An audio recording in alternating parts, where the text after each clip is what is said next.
Tout pense à croire qu'on est en train d'évoluer vers un accord qui a trop d'ambition et dont les ambitions peuvent se réaliser si on y croit effectivement. Alors pour l'instant, on est en train d'évoluer vers la bonne direction avec toutes les questions et les préoccupations de la sous-région qui sont prises en compte, notamment tout ce qui concerne les questions de sauvegarde, les questions de bénéfices non carbonés et éventuellement tous les bénéfices dont on pourra effectivement avoir après cet accord. Concernant la promesse de la France, moi je pense que ce n'est pas anodin, mais tout revient à chaque pays et à chaque parti de pouvoir s'organiser en conséquence. Il s'agit effectivement d'une annonce, mais il ne faudra pas dormir non plus, il faudra être proactif. Donc si on a des projets, il faudrait qu'au niveau national, de différentes parties, on arrive à développer des projets qui vont dans le sens des énergies renouvelables et des projets manquables. Je crois que rien n'est impossible de pouvoir décrocher une partie de ce financement, puisqu'il y a une attention particulière qui a été adressée aux pays africains. Cette attention n'est pas anodine non plus parce qu'il faut savoir qu'au niveau de l'Afrique centrale,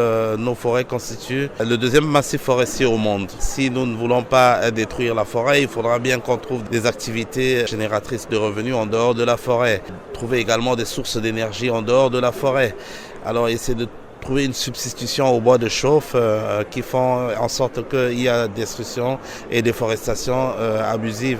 Trouver également de la technologie adaptée pour réduire l'agriculture sauvage, l'agriculture itinérante sur brûlé et une agriculture adaptée, une agriculture qui peut produire un bon rendement.